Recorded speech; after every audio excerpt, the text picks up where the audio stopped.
എല്ലാവർക്കും DS കിച്ചണിലേക്ക് സ്വാഗതം. ഇന്ന് ഞാൻ വന്നിട്ടുള്ളത് ഒരു സിമ്പിൾ ആയിട്ട് ഉണ്ടാക്കാൻ പറ്റുന്ന ഒരു ബ്രേക്ക്ഫാസ്റ്റിന്റെ റെസിപ്പി ആയിട്ടാണ്. അത് എങ്ങനെ ഉണ്ടാക്കാം നോക്കാം. പിന്നെ നിങ്ങൾ ആദ്യമായിട്ട് എന്റെ ചാനൽ കാണുന്നുണ്ടെങ്കിൽ എല്ലാവരും ഒന്ന് സബ്സ്ക്രൈബ് ചെയ്ത് സപ്പോർട്ട് ചെയ്യണേ. വീഡിയോ ഇഷ്ടപ്പെട്ടാൽ ലൈക്ക് ചെയ്യാൻ മറക്കല്ലേ. എന്ന റെസിപ്പിയിലേക്ക് പോകാം.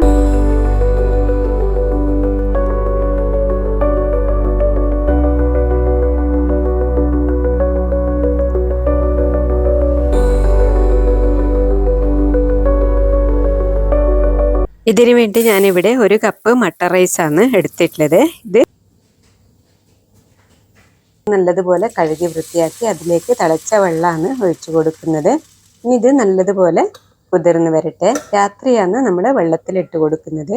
രാവിലെ നമ്മളിത് അരച്ചെടുക്കണം. അരി നല്ലതുപോലെ കുതിർന്ന് വന്നിട്ടുണ്ട്. ഇനി നല്ലതുപോലെ ഒന്ന് കഴുകിയതിന് ശേഷം അരച്ചെടുക്കാൻ വേണ്ടി ഞാനൊരു ജാർ എടുത്തിട്ടുണ്ട്. അതിലേക്ക് അരി ഇട്ട് കൊടുക്കാം. അതിനുശേഷം നമ്മൾ ഒരു കപ്പ് അരിക്ക് 1 കപ്പ് തേങ്ങ ചിരകിയതാണ് ഇട്ട് കൊടുക്കേണ്ടത് ഇതിലേക്ക്. അപ്പോൾ ഇതാ അരി ഇട്ടതിന് ശേഷം ഞാൻ തേങ്ങ കൂടി ഇട്ട് കൊടുക്കുന്നുണ്ട്. അതിനുശേഷം പാകത്തിന് ഉപ്പും കൂടി ഇട്ട് കൊടുത്ത് നല്ലതുപോലെ അരച്ചെടുക്കണം. ഒരു ഇഡ്ലി മാവിൻ്റെ അയവിൽ വേണം നമ്മളിത് അരച്ചെടുക്കാൻ വേണ്ടി. അപ്പോൾ ഇതാ പാകത്തിന് വെള്ളമൊഴിച്ച് അരച്ചെടുത്തിട്ട് വരാം.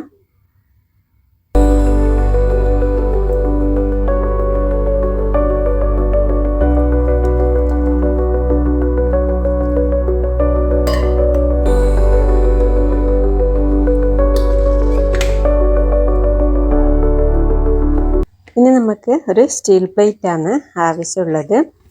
അതിപ്പോൾ ഞാനിവിടെ എടുത്തിട്ടുണ്ട്. ഇനി ഇതിലേക്ക് കുറച്ച് നെയ്യാണ് പുരട്ടി കൊടുക്കുന്നത്. അത് സ്റ്റീൽ പാത്രം മുഴുവനും തടവി കൊടുക്കണം.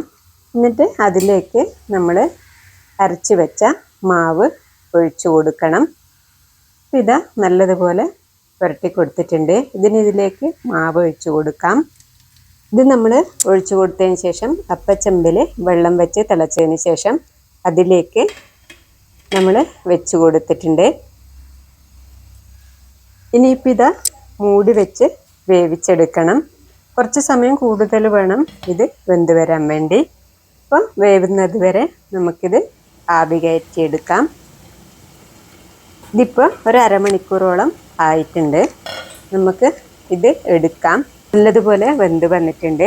ഇനി എടുത്തതിന് ശേഷം നല്ലതുപോലെ തണുത്തതിന് ശേഷം മാത്രം നമ്മൾ പ്ലേറ്റിലേക്ക് തട്ടിക്കൊടുത്താൽ മതി. അതിനുശേഷം മുറിച്ചുപയോഗിക്കാം. ഇത് ചിക്കൻ കറീൻ്റെ കൂടെയും മീൻ കറീൻ്റെ കൂടെയും കഴിക്കാനാണ് ഏറ്റവും നല്ലത്. അപ്പോൾ ഇത് നല്ല തണുത്തതിന് ശേഷം മാത്രം നമ്മൾ എടുത്ത് മുറിച്ചാൽ മതി. നല്ല സോഫ്റ്റായിട്ടുള്ള ഒരു പത്തലാണിത്. അപ്പോൾ ഇതാ നിങ്ങളെല്ലാവരും ഇതുപോലെ ഉണ്ടാക്കിക്കോളൂ കേട്ടോ. എന്നാൽ അടുത്ത റെസിപ്പിയുമായി അടുത്ത വീഡിയോയിൽ കാണാം.